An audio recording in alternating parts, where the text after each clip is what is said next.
The pronoun which is used to emphasize the sentence। ऐसा pronoun जो कि sentence को एम्फेसाइज करने के लिए यूज किया जाता है उसे ही हम बोलते हैं एम्फेटिक प्रोनाउन।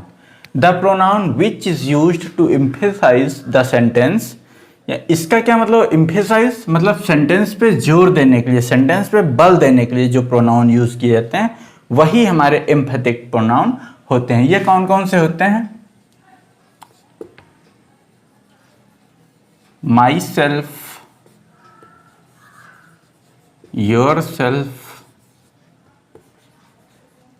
हिज सेल्फ और हर सेल्फ,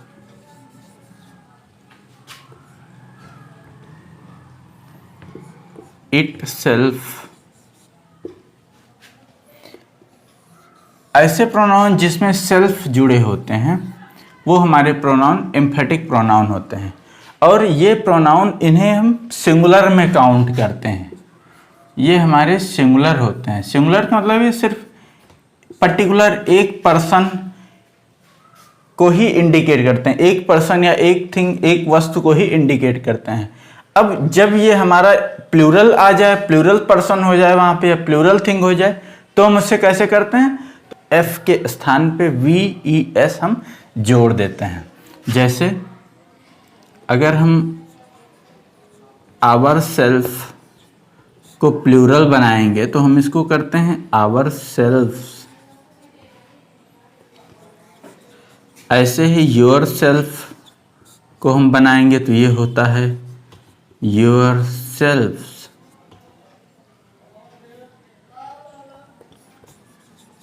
देम सेल्फ को अगर प्लूरल बनाएंगे तो हो जाएगा themselves. It means SELVES, यानी कि ये हमारे प्लूरल में आएंगे। अब हम इन्हें थोड़ा एग्जाम्पल से समझने की कोशिश करते हैं। For example, I invited him on my birthday। I invited him on my birthday। ये तो हमारा एक नॉर्मल सेंटेंस है और ये बिल्कुल नॉर्मल सेंस में यूज हुआ है, नॉर्मल है। अब इसको अगर हमें एम्फेसाइज करना होगा तो हम क्या लिख सकते हैं? I myself invited him on my birthday। I myself invited him on my birthday। ऊपर के सेंस में ये कह रहा है मैंने उन्हें इनवाइट किया था, मैंने उन्हें अपने बर्थडे पर इनवाइट किया था। नीचे के सेंटेंस में कह रहा है कि मैंने उन्हें अपने बर्थडे पर खुद इनवाइट किया था। तो यहाँ पे माई सेल्फ ये हमारा क्या काम कर रहा है? ये सेंटेंस को एम्फेसाइज कर रहा है। तो इसलिए यहाँ पे इससे हम बोलेंगे एम्फेटिक प्रोनाउन। इसी सेंटेंस को ठीक दूसरे तरीके से भी हम लिख सकते हैं। I invited him on my birthday myself। अब यहाँ पे क्या है? यहाँ पे हम देख रहे थे इस सेंटेंस में कि माई सेल्फ जस्ट ये फर्स्ट प्रोनाउन पर्सनल प्रोनाउन के ठीक पास में आ गया है। लेकिन सेकंड केस में हमने देखा कि यहाँ पे जो हमारा प्रोनाउन है और एम्फेटिक प्रोनाउन जो है वो सबसे लास्ट में आ गया है। तो दोनों में कुछ ज़्यादा अंतर नहीं है, बस ये है कि हम इस सेंस को, ये मोस्ट प्रेफरेबल होता है और ये लेस प्रेफरेबल होता है। दोनों का सेंस एक ही होता है। लेस प्रेफरेबल,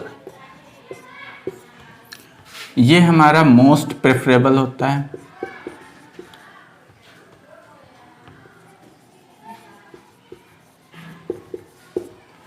ज़्यादातर केस में हम ऐसा देखने को हमें मिलता है, लेकिन ऐसा भी हमें देखने को मिलता है। सेकंड एग्जाम्पल से इसे समझने की कोशिश करते हैं। नंबर 1, फर्स्ट तो हमने देख लिया, फर्स्ट एग्जाम्पल। सेकंड एग्जाम्पल हम देखते हैं। I did this work. I did this work, ये तो हमारा नॉर्मल हो गया, नॉर्मल सेंस। इसे हम एम्फेसाइज करेंगे, क्या लिख सकते हैं? आई, या हम यहाँ से आई के प्लेस पे हम ही कर देते हैं, आई हमने लिया हुआ है आगे। He did this work, okay, he did this work himself. और इसको दूसरे तरीके से फिर से एम्फेसाइज कैसे कर सकते हैं? He himself did this work. एक तो यहां पे जस्ट प्रोनाउन के, यानी कि जो हमारा सब्जेक्ट है उसके तुरंत पास में आ जाता है, और दूसरे केस में सबसे लास्ट में हमारा एम्फेटिक प्रोनाउन आके फिर भी ये सेंटेंस को एम्फेसाइज करता है। इसमें देखते हैं कि ये दोनों हमारा दोनों केस में भी बिल्कुल ठीक होगा, हम किसी भी तरीके से इसको यूज कर सकते हैं। हम लोग अब थोड़ा सेल्फ और सेल्फ को सीखते हैं कि ये दोनों आखिर क्या होते हैं। Example, you should invite your teacher yourself। You should invite your teacher yourself। यहाँ पे हम क्या बोल रहे हैं? you सामने किसी को ही इंडिकेट करके बोल रहे हैं, you should invite your teacher yourself। तो यहाँ पे जो सामने का पर्सन है सिर्फ एक पर्सन है वहां पे, तो बस हम यहाँ पे डायरेक्ट सिंगल किसी को इंडिकेट कर रहे हैं तो बस yourself कर दिए। लेकिन अगर यहीं पे हम कहें all of you should invite your teachers, तो हम यहां पे लिखेंगे your selves, not yourself। yourself ना होके यहां पे your selves होगा। क्यों? all of you, आप सभी लोग, all of you है ना, आप सभी लोगों को अपने टीचर्स को इनवाइट करना चाहिए। तो अपने अपने यानी कि जितने भी लोग हैं सब लोग के अपने अपने, तो इसे हम यहाँ पे योर सेल्फ ना करके हमारा योर सेल्फ होगा। योर सेल्फ यहाँ पे बिल्कुल गलत होगा, ये हम यहाँ पे ध्यान देते हैं। एक हम दूसरा एग्जाम्पल से इसको समझने की कोशिश करते हैं। The teacher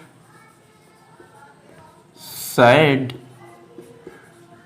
to the students,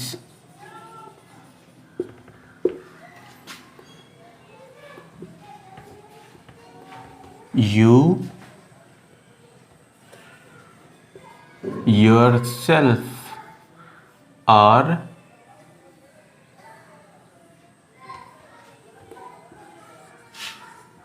yourselves।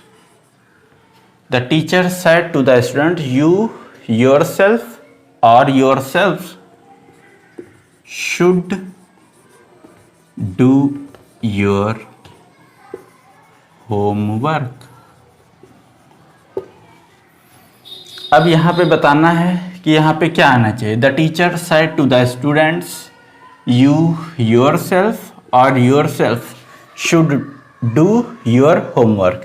एक दूसरा सेंटेंस भी इसी के साथ में लिखते हैं।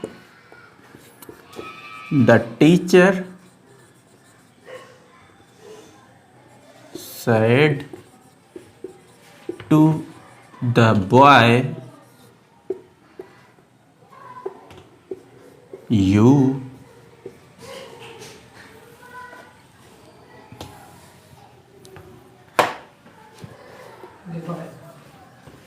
yourself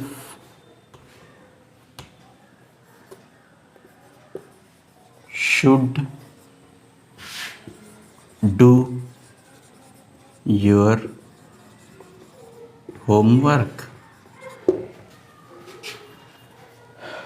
दो सेंटेंस हैं आपके सामने, आपको इसमें बताना है कि कहाँ पे योर सेल्फ हम लगाएं और कहाँ पे योर सेल्फ्स लगाएं।